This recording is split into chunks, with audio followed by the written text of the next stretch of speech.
I would like to enlighten you what is sociology and what are the advantages with sociology and why a student is supposed to take sociology. That's ultimately up to the student. I never impose sociology on any student. I make this statement very clearly. But always I put sincere efforts to make the student successful. That's what I have done for the past 25 years. That's why I gave you the number. More than 60 of my students are IAS and IPS officers because they have sincerely come forward to take sociology as an optional and they have put in a lot of effort so that they were successful. Okay. So now let me restrict to our discussion. Now my discussion is on why to choose sociology as an optional subject. Yes, students have every right to choose the optional of their choice, right? Every one of you are civil services aspirants and you have to choose an optional on the basis of your interest. Okay. So first of all, a student must have an interest in that subject. That's more important. But generally, most of the students think about two things. Generally, number one, always you look at the toppers. The topper has taken anthropology, topper has taken political science, topper has taken sociology. That is why let me take the same optional. It is an incorrect decision. Right? The topper might have chosen because of various reasons. Tomorrow you may become topper. The topper, a student become topper because of their strategic preparation, their hard work, their smart work, their many things are part of that. I'll discuss all those things later. So, second question is subject matter and significance of sociology. Now, most of you, I'm sure that you do not have the social science background. How many of you have social science background? Anybody? Social science background. Have you studied sociology? No. That means 100% with non-sociology background. So therefore, I want to enlighten you what is sociology. That is my another aspect related to this discussion, and how sociology is relevant to general studies, essay and ethics. With my experience, students think about certain things. Just now I told you influence of the toppers, number one. Second, whether the subject is scoring or not. Yes, definitely.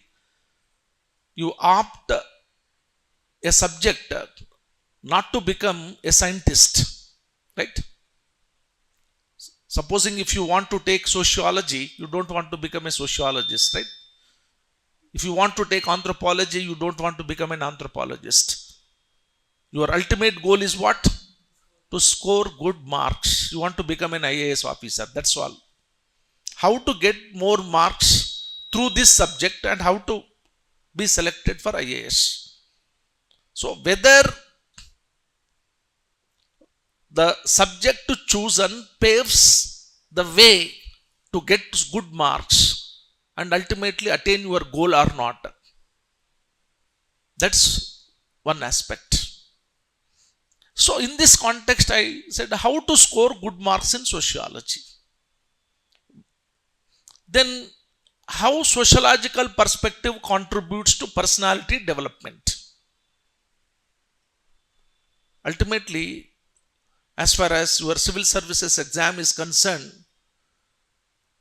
right? You are supposed to face three stages: prelims, mains, then personality test. The UPSC tries to identify the candidates those who have a particular kind of personality. The personality includes what?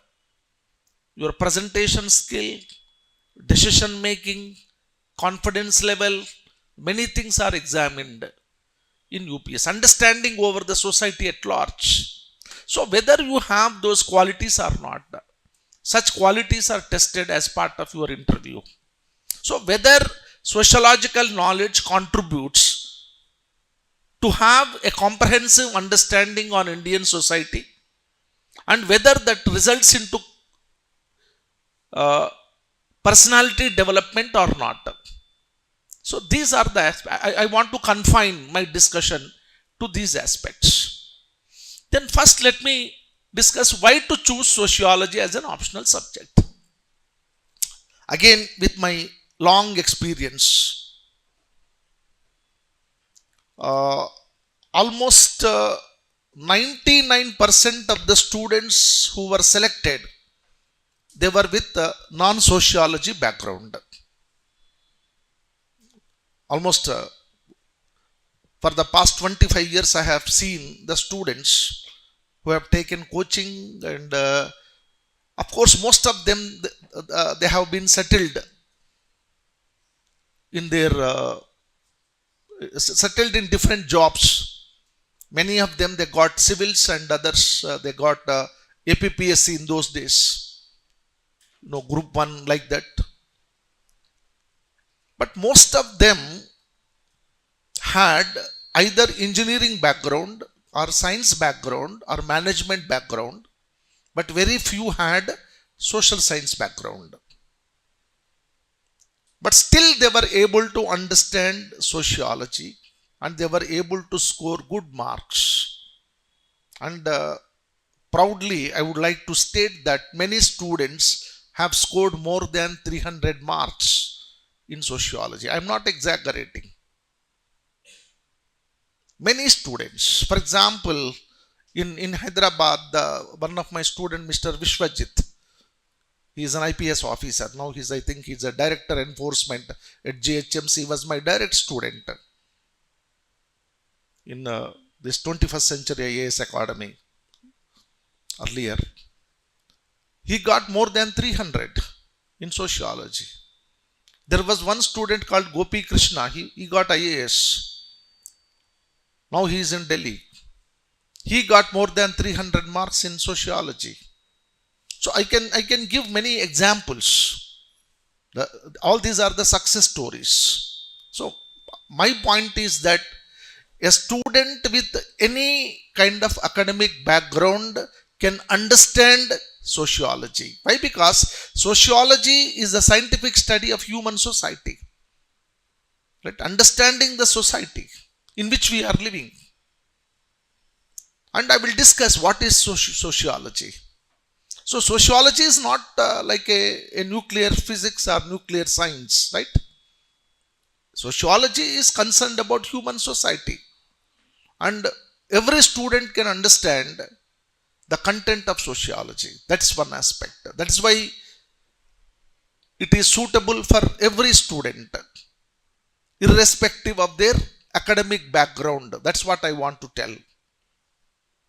That's number one. Secondly, the subject matter of sociology. What is sociology?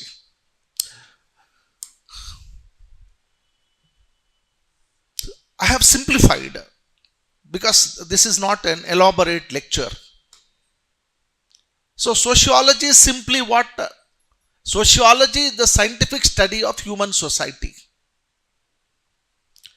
Sociology mainly focuses its attention on the understanding and analysis of the structure and functions of society and changing trends in modern society.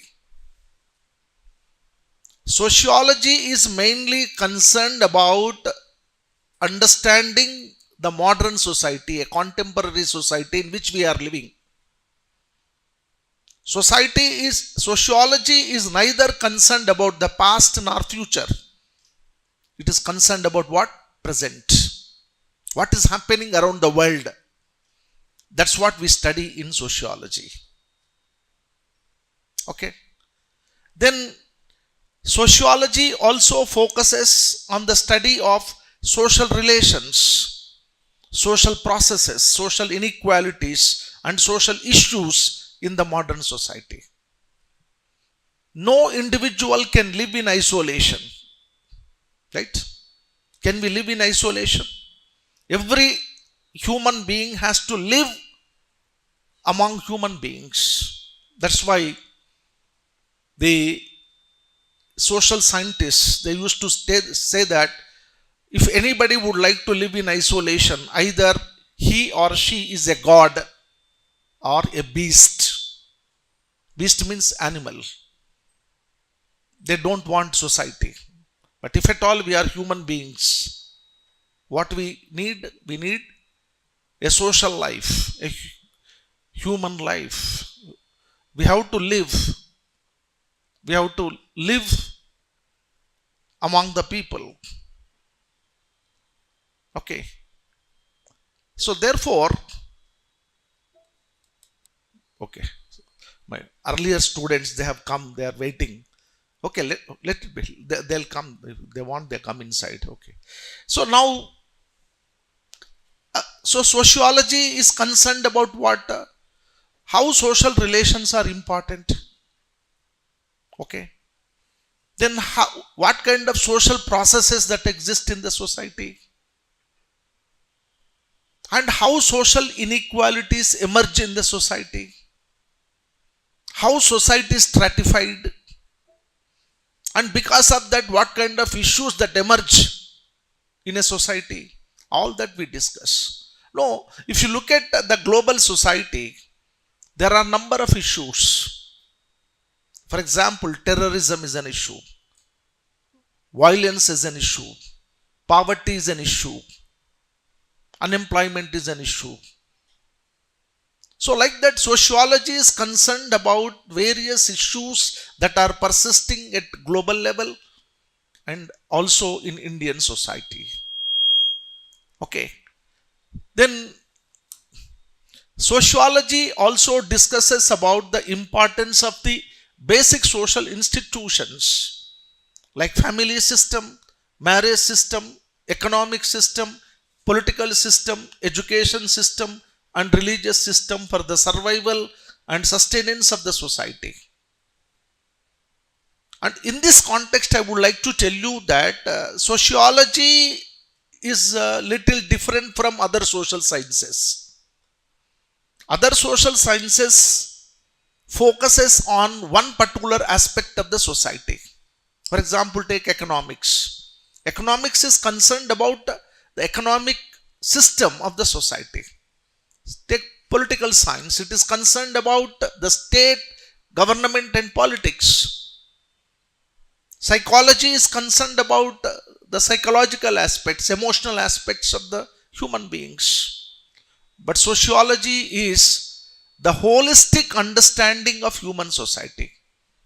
It's concerned about the basic social institutions which are essential for the survival and sustenance of the society. All these systems are essential. To get my point, we study about political system, we study about economic system, we study about religion. So it is a holistic understanding of human society. So in sociology, we study the structure, functions, and changes. Always remember, we study the structure. For example, take family, marriage. What are the characteristics and functions of family and marriage? Then what kind of changes that are taking place in family and marriage system? Similarly, take political system. The structure of the political system, the political ideology, political parties. But the political system is not static, it is dynamic, right? So we try to understand the political dynamics at global level and in Indian context.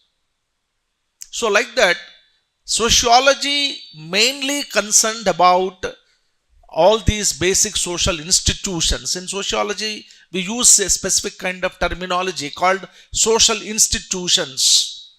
like family, marriage, kinship. All these are considered as what? Basic social institutions. So sociology is concerned about the study of structure, functions and changes in the basic social institutions. So this is a brief about what is sociology. But again, I would like to tell you that as far as sociology is concerned, there are two papers. You might have seen the syllabus. Paper 1 is purely theoretical. Purely theoretical. That means, in fact, I have developed a kind of plan of action. Generally, always I begin with a plan of action. Plan of action includes what?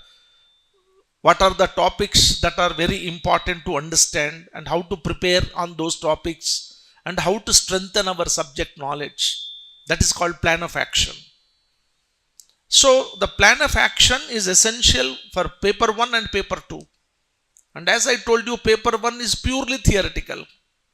Paper 2 is purely on Indian society. It is about Indian society, structure of Indian society, right? Issues in Indian society, policies in Indian society, programs for development in Indian society. That's what I will discuss. Now, let me briefly focus on the paper 1 and paper 2 so that you will get an idea what is sociology, what exactly we study in sociology. As I told you, sociology paper 1 begin with the basic concepts. Right? What is meant by society? And what was the necessity of having a science of society? What was the necessity of having a science of society? Sociologists like Auguste Comte, Emile Durkheim, Karl Marx, Max Weber, all these are the sociologists who have developed sociology as a science. So it is called science of society. So what were the factors that contributed for the emergence of sociology as a scientific discipline? Right?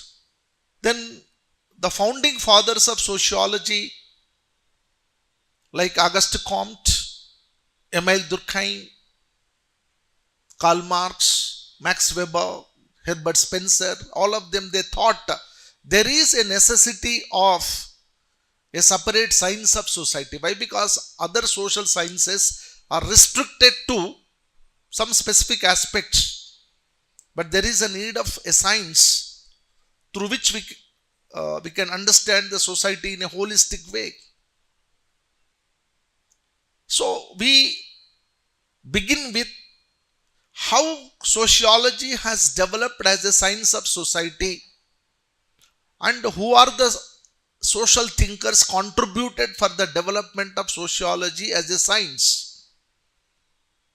And let me tell you that sociology as a scientific discipline was established in 1839. The term sociology has come into existence in 1839. That is why it is considered as one of the youngest social science. Okay. So, what exactly we study as part of paper 1? The first one is emergence of sociology as a scientific discipline. Second one, research methods developed by sociologists for the scientific understanding of the society. Sociological knowledge is always based on empiricism. There is a term called empiricism. Empiricism means what? The knowledge based on evidence. To get my point. Sociological knowledge is not based on imagination. It is not based on assumption. It is not based on belief. But sociological knowledge is always based on what? Then empiricism, that means for which the evidence is provided.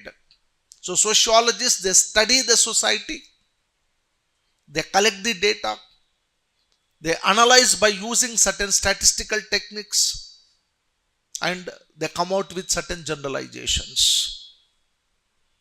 Let me give you one example. A sociologist known as Emile Durkheim. Even how to pronounce the names of the thinkers is also very important. I am very surprised that many people, when I listen to them, they use the term Durkheim. What is that? It's not like that. Emile Durkheim, Karl Marx, Max Weber. So, okay. So, Emile Durkheim wanted to establish a sociological theory related to suicide. Right? He has established a theory of suicide. And he has collected the data in European societies, especially in those days during post industrial revolution period, post French Revolution period. There was a turbulent situation and many youth have committed suicides. Then he has collected the data practically and applied the statistical techniques and classified the suicides into 4 types.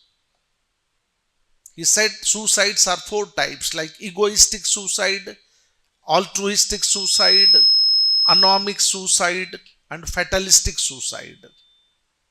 Even today, that classification is applicable to the contemporary society. And his statement was, though suicide was psychological, but social forces are responsible for the suicide. And he has substantiated through empirical data. That's what I want to tell you, that sociological knowledge is based on what? Empirical evidence. It is not based on assumption or imagination.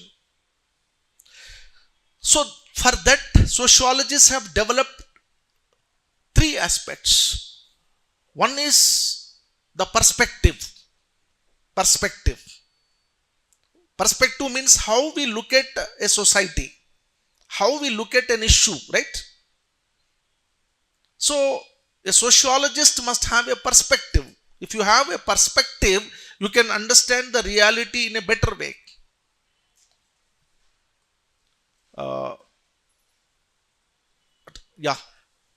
Sonu, today some introductory class is going on. Venkat,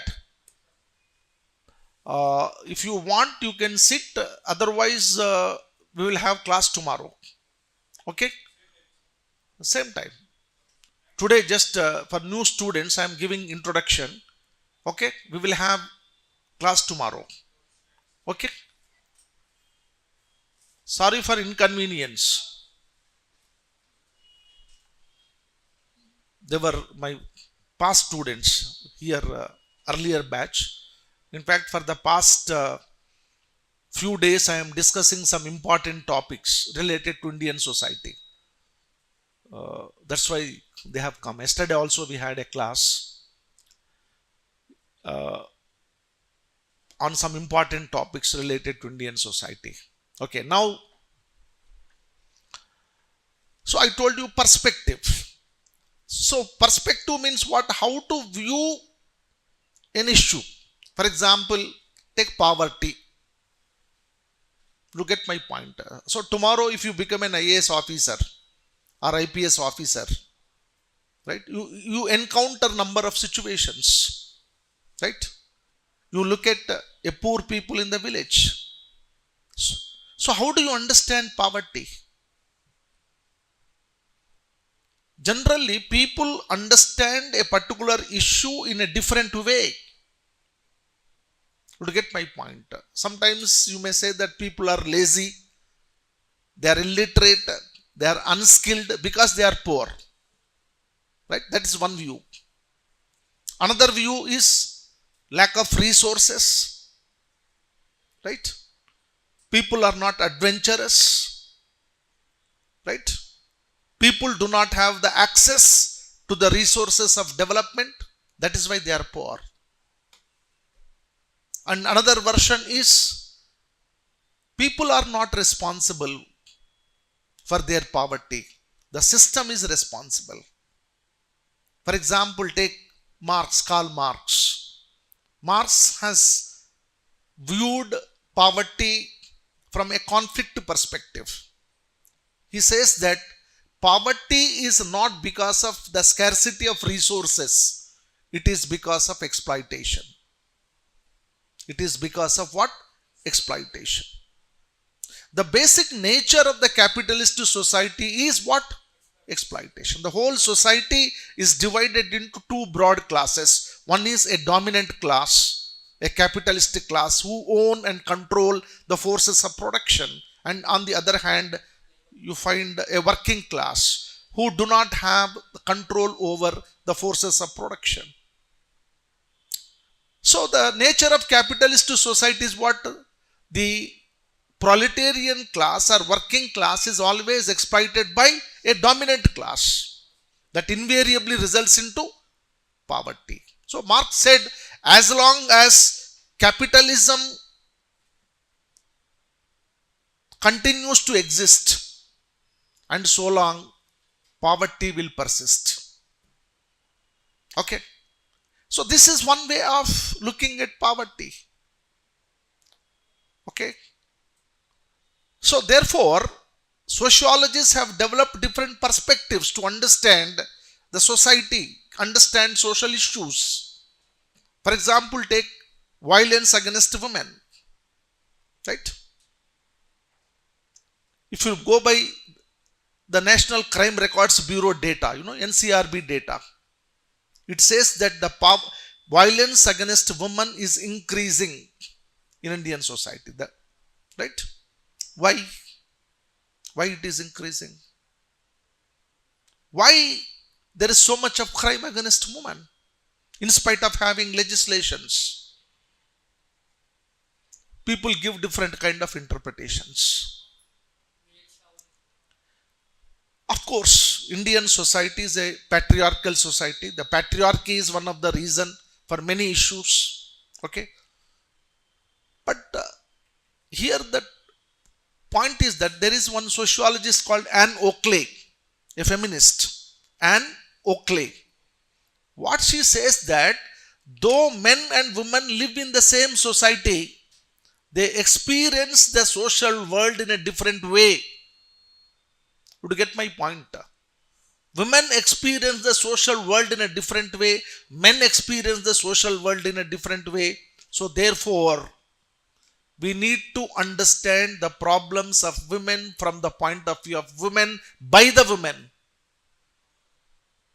Most of the time, what she says that we are studying the issues related to women with the lens of men, with the eyes of men. We are looking at the problems of women with whose eyes? Eyes of men. Then you can't understand reality. Look at their issue from the eyes of women, then you can reach reality. That is called perspective. You got my point? For example, in Indian context, we talk about untouchability. Right? The person who has not experienced untouchability, they talk so much of untouchability. Right? But you have to understand the problem of untouchability from the point of view of a person who has undergone untouchability. Then only you can reach social reality. So understanding social reality is the main objective of sociological research. So for that, sociologists have developed different perspectives. And what are those perspectives? Like functionalist perspective, conflict perspective, interactionist perspective, feminist perspective, subaltern perspective. These are the dominant perspectives. That's why always I tell every bureaucrat must have a perspective. Then only they can understand the truth. Otherwise they can't understand. You get my point? I have seen many IAS officers who had the sociological perspective. They were most successful officers because they can understand each issue in a different way. Okay, so that they can reach the social reality. Then later, research methods. First one is perspective, then methods. So sociologists use certain scientific methods to study the issue. Always, I told you, sociological knowledge is based on, it's not based on assumption, right? It is not like an armchair philosophy, right? The philosophers, they think and they visualize the society. No, sociology is not a philosophy, right? Philosophy is also a great subject. But philosophical knowledge is different from sociological knowledge. Sociological knowledge is always a practical knowledge. So for which there is a need of research methods. What is research method? A scientific procedure, right? To understand the society, to collect the data, analyze the data, and draw the generalizations which are applicable to the society as a whole. Just now I gave the example of Emil Durkheim's theory of suicide. Similarly, Marx has established a theory of class struggle. Max Weber has established a theory of bureaucracy, which you are going to enter, right? Once you become an IAS officer, you are part of bureaucracy. It was Max Weber who described what is bureaucracy, what is the structure, functions of bureaucracy. Okay. So, sociologists have developed different research methods. Like what? Scientific method, historical method, comparative method, like statistical method. Like there are different methods to understand the society. So research methods are very important to understand the society. Then third one, methodology. Perspective combined with method, that become methodology. Would you get my point? There are different methodologies like positivist methodology, critical social research methodology, feminist methodology, postmodern methodology. Like there are different methodologies to understand the society. That means one single method is not enough to understand social reality. Depending upon the nature of the subject under study, a sociologist has to use a particular perspective and a particular research method. To get my point. For example, you want to understand caste system in India, right? Without understanding caste system in India, you cannot understand Indian society. Do you get my point? First, a bureaucrat has to understand the caste system. Why? Because everything is related to caste in Indian context, right? Whether it is occupation or economy or polity or religious beliefs, everything is related to caste. Even whenever I go to this Marri Channa Reddy Institute of Human Resource Development, right, where suppose once you get selection, you will be given 3 years foundation course here, right? Especially for this IRS, other than IAS and IPS, all are given foundation course here. When I go there also, right? If you get any other service other than IAS and IPS, and you have to listen my lecture there on Indian society. That's what I am telling you. So the point is that if a sociologist is able to if anybody is able to understand this perspective, method and methodology, they can understand the reality in a better way. Okay. So therefore, we also study about all these methodologies. Then another one, sociological knowledge has been developed by the sociologists. That it's based on research. But as far as our syllabus is concerned, we are restricted to few sociologists and their contribution, like Karl Marx, Emil Durkheim, Max Weber, Talcott Parsons, Robert K. Merton, and G.H. Mead. Each of them, they have used a particular perspective and method and methodology to understand human society. And they have their own theories. Right? Each one of them, they have developed their own theory. Okay. For example, Karl Marx has talked about conflict theory. Right? Max Weber talked about theory of bureaucracy. Emil Durkheim has talked about theory of religion and also theory of suicide. So like that, there are different theories. So understanding these theories are very important. Actually, this is the core chapter. If you understand the contribution of the thinkers, almost paper 1 is over. Why? Because their ideas are reflected in every chapter. To get my point, you have chapters like social stratification, power and politics, religion. Everywhere the ideas of these sociologists are reflected. Okay. Then there are certain core chapters or core aspects related to paper 1. Or core topics, we can say. For example, understanding the concept of social inequality, social stratification, social mobility, and theories of social stratification. The argument of the sociologists is that there is no society in the world which is unstratified. Unstratified. First of all, you should know what is stratification. Stratification means social inequality plus social hierarchy results into social stratification. Means what?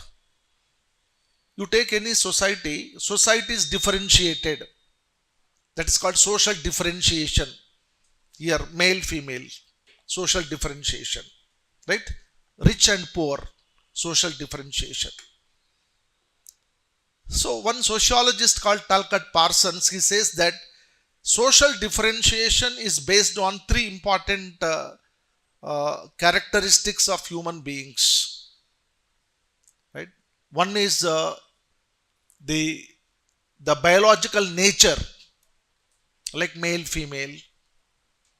Second one is with regard to the potentialities.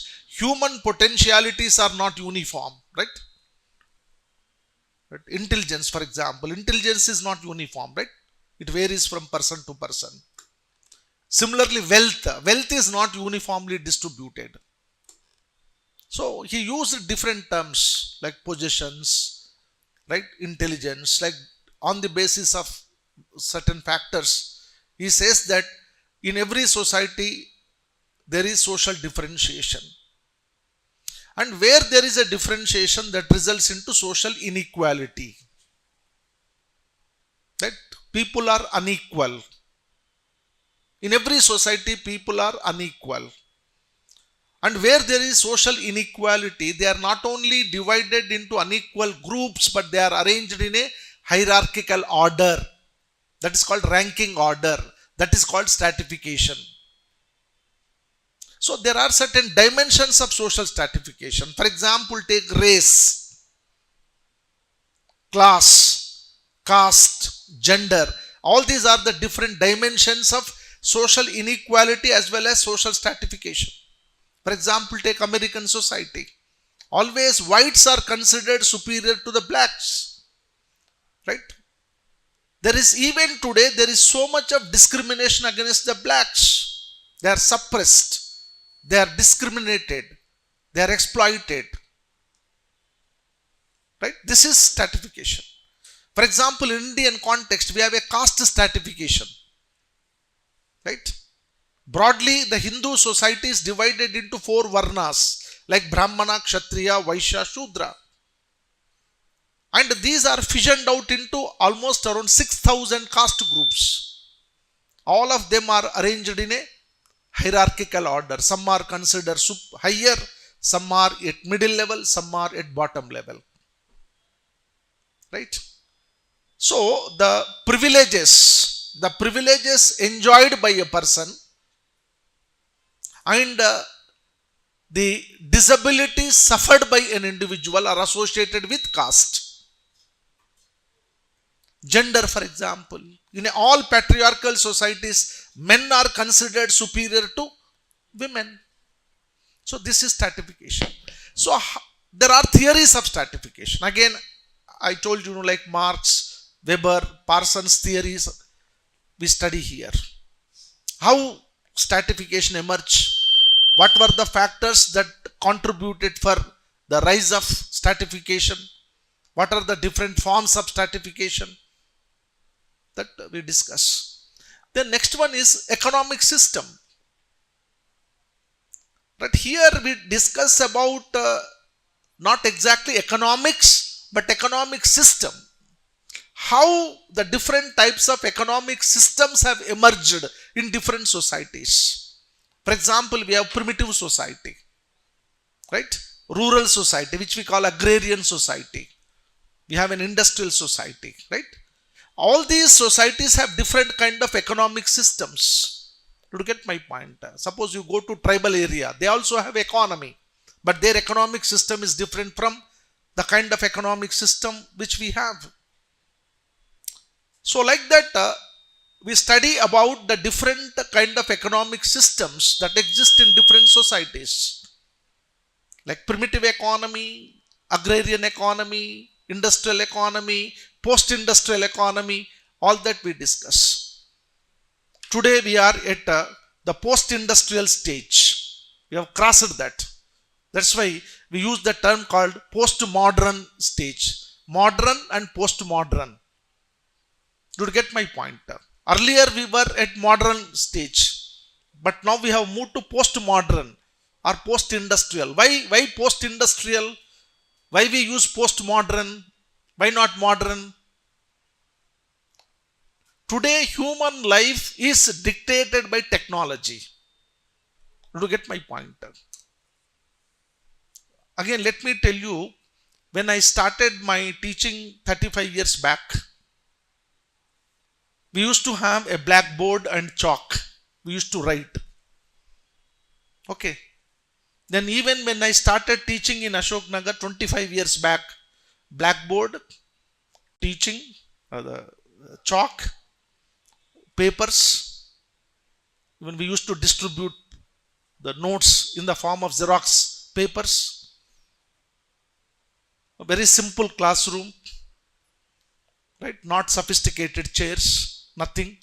Not even these writing pads. Students used to keep their notebook. They used to write. Lot of writing. But I could see, especially for the past 5 years, the whole classroom environment has undergone change. The technology. Now we have got electronic board, cameras, right? Everything has undergone change. But maybe tomorrow, after 10 years, I hope every one of you become IAS and IPS officers. When you visit this institution, not Professor Ganesh is teaching sociology, some robo stand here. A beautiful robo teach sociology. Not Professor Ganesh. That day may come. That is why it is a postmodern society. Today we are talking about AI revolution, right?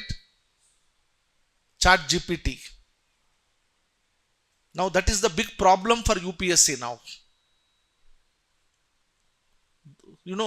Because many of my friends, they evaluate answer scripts. They tell, sir, what is this? Everything stereotyping. Suppose if the question is on stratification, if you write what is social stratification, then your chat GTP will give you answer, and everybody read that, everybody write same answer. So therefore they are not giving marks. They can understand from where, from which source the student has drawn information. So my point is that we are living in a postmodern society where technology is determining everything, not we, right? The human intelligence, of course, human intelligence is very important. Always human intelligence is superior to technology. But a common man is influenced by technology. That's why we call it as a postmodern society. So we discuss about all that. Then, most importantly, power and politics. In paper 1, we discuss various concepts which are used in sociology related to the political system. For example, what is meant by nation? What is meant by state? What is meant by democracy? What are the challenges for democracy? So all these concepts we discuss, and there are theories of power, which is very interesting. Like Marxian theory of power, Weber's theory of power, Antonio Gramsci's theory of power, Nikos Polanza's theory of power. And not only we discuss about the theory of power, but what is happening to the state in the context of globalization. Look at my point. What is happening to the state in the context of globalization? Whether the state is able to exercise its sovereign power or not. If not, what are the challenges? So there are many theories related to that. Similarly, we discuss about, already I told you, theories of power and state, and we discuss about religion. And another most important one is family, marriage and kinship, which are considered very, very important in every society. Right? Because family, marriage and kinship system actually create a solidarity, integration in the society. So what is their role? And how these family, marriage systems are undergoing change in the course of time. Okay, those aspects we discuss. Then critical analysis of the social change in modern society. And sociology strongly believe that societies are not static, they are dynamic. Right? Societies are not static. Societies are dynamic. You know very well what India today is totally different from what India was in 1950s, right? Is it true or not? And what India today may be different after 20 years. Sure, right? India would change. The whole society would change, right? So change is the inherent nature of the society. But we need to discuss what exactly meant by change, what are the factors that are responsible for social change, and what are the theories of change, and what kind of change that is taking place at global level. To get my point, for example, take the role of US, right? US, they create the problem and they solve the problem. Is it true or not? See the issue of Israel and Palestine, Russia and Ukraine war. So point is that change is taking place, but change can be in a positive direction and also negative direction. There is a lot of positive change, but there is also a lot of negative change. There is a lot of destruction. So all these aspects we discuss. This is about paper 1. Then coming to paper 2,